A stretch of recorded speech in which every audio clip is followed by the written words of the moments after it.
Hello everyone, welcome back to Bharathi creations. ఎలా ఉన్నారండి అందరూ? నేనైతే చాలా బాగున్నాను. సో మీరు ఎలా ఉన్నారు కామెంట్ సెక్షన్లో అయితే కామెంట్ చేసేయండి.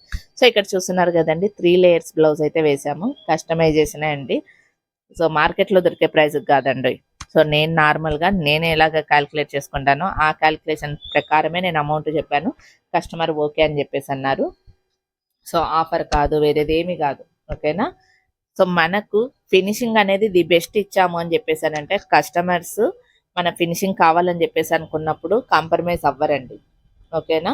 ఎన్ని మార్కెట్లో ఎంతమంది ఎంత తక్కువకి పెట్టినా కానీ మనం ది బెస్ట్ ఫినిషింగ్ ఇచ్చాము, డిజైన్ క్వాలిటీ బాగుంటుంది, ఫినిషింగ్ బాగుంటుంది అని చెప్పేసానంటే కంపల్సరీ కూడా అమౌంట్ పెట్టడానికి వెనకాడరు.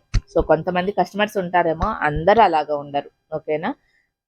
కాబట్టి ఎవరో తక్కువకి వేస్తున్నారని చెప్పేసి అని మనం తగ్గించాల్సిన అవసరం లేదు. ఒకటే చెప్తున్నాను చూడండి, మనం కష్టపడి వేయడం వేరవుతుంది, సో తెచ్చి అమ్మడం వేరవుతుంది. తెచ్చి అమ్మేది మనం కూడా లక్షణంగా సో ఒక 50 రూపీసో 60 రూపీసో ప్రాఫిట్ పెట్టుకొని మనం కూడా అమ్మొచ్చు. మీకు ఆల్రెడీ చెప్పాను కూడా.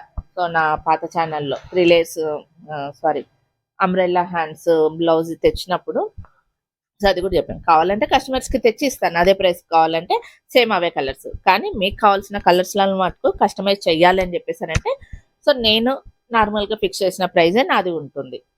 ఓకేనా? సో అలాగనే చెప్పండి. వాళ్ళకి కావాలని చెప్పేసానంటే నేను తీసుకొని వస్తాను. మీకు సేమ్ పీస్ కావాలంటే సేమ్ పీస్ తీసుకొని వచ్చిస్తాను, బట్ నేను వెయ్యను. సో నేనైతే ఇలాగనే చెప్తున్నానండి కస్టమర్కి. సో అందుకే ఈ కస్టమర్ లేదు నాకు శారీకి మ్యాచింగ్గా కావాలి, నాకు కస్టమైజే చేయండి అని చెప్పేసి అని మనకైతే మనకి ఈ బ్లౌజ్ ఆర్డర్ ఇవ్వడం జరిగింది. శకుంతల సో ఇంతకుముందు మనకు లోకల్లోనే ఉండిందండి, డోన్లోనే ఉండింది. సో మ్యారేజ్ చేసుకొని అత్తగారింటికి అయితే వెళ్ళిపోయింది. కానీ అక్కడి నుంచి కూడా మనకి వర్క్స్కి అయితే మటుకు రెగ్యులర్గా పంపిస్తుంది. సో అలాగనే ఈ బ్లౌజ్ కూడా మనకైతే ఆర్డర్ ఇచ్చింది. సో శారీ అంతా కూడా కాపర్ బ్లౌజ్ అండి, కాపర్ శారీ అండి. సో కాపర్ శారీ అంచు కలర్ నేను బ్లౌజ్ తీసుకున్నాను, మీకు శారీ చూపిస్తాను. సో శారీ చూస్తున్నారు కదండి, ఎగ్జాక్ట్గా ఫ్లవర్స్కి కరెక్ట్గా మ్యాచ్ అయింది కదా. సో హ్యాండ్స్ కూడా మీరు డిఫరెంట్ చూడండి. జనరల్గా ఏం చేస్తున్నారంటే ఈక్వల్గా పెట్టేస్తున్నారు అనమాట. అంటే ఈక్వల్ అని చెప్పేసానంటే సో ఇక్కడ నుంచి ఈ డిస్టెన్స్ ఒకటే లెవెల్లో పెట్టేస్తున్నారు. సో అలాగా పెట్టుకుంటే గిన మనకు మిడిల్లో జస్ట్ ఆ కట్ వర్క్ మాత్రమే తిప్పగలగమండి. సో మిగతాదంతా కూడా క్లాత్ అటాచ్ చేసేకి ఉండదు అనమాట. సో అలా కాకుండా ఇలా పెట్టేశారని అంటే మొత్తం టోటల్గా కూడా క్లాత్ ఉంటుంది.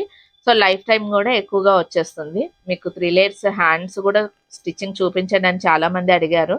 సో డెఫినెట్గా చూపిస్తానండి. ఇప్పుడు ఈ బ్లౌజ్ స్టిచ్చింగ్ చేసేటప్పుడు చూపిస్తాను. సో ఓవరాల్గా అయితే మటుకు కాపర్ శారీకి మనం మంచి కలర్ అయితే బ్లౌజ్ తీసుకోవడం జరిగింది. సో ప్లస్ ఓన్లీ నేను కాపరు, సిల్వరు ప్లస్ ఈ బ్రౌన్ ఉంది కదా, ఈ బ్రౌన్ కలర్ యూస్ చేశాను. దాంతోనే మనకి ఎంత హైలైట్ అయితే అయిపోయింది. బ్లౌజ్ అయితే మటుకు సూపర్ అంటే సూపర్ ఆసమ్గా ఉంది. సో వర్క్ వీడియోలో చూసేదానికనంటే మటుకు రియాలిటీలో ఇంకా బాగుంది. సో రియాలిటీలో అయితే మటుకు ఇంకా సూపర్గా ఉంది, ఆసమ్గా ఉంది. సో మీకు వీడియోలో కూడా డిఫరెంట్ అనేది తెలిసిపోతుంది కదా. సో ఇంతే, బెస్ట్ ఫినిషింగ్ ఇవ్వండి, మంచిగా ఆర్డర్స్ అయితే తీసుకోండి, హ్యాపీగా వర్క్ చేసుకోండి. ఓకేనా? సో ఎవరో తక్కువకి ఇచ్చారని వాళ్ళతో కంపేర్ చేసుకొని వర్క్ని అయితే మటుకు మనం తగ్గించుకోవాల్సిన అవసరం లేదు. మనం కష్టపడుతున్న దానికి కష్టపడుతున్న రేట్ని ఫిక్స్ చేసుకోండి. ఓకేనా? సో ఇది ఫ్రెండ్స్ వీడియో కనుక నచ్చినట్లయితే గిన లైక్ చేసి షేర్ చేసి నా ఛానల్ని సబ్స్క్రైబ్ చేసుకొని నాకు సపోర్ట్ చేయండి. Thanks for watching Bharathi creations. Bye friends, మళ్ళీ రేపటి వీడియోలో మళ్ళీ కలుద్దాం.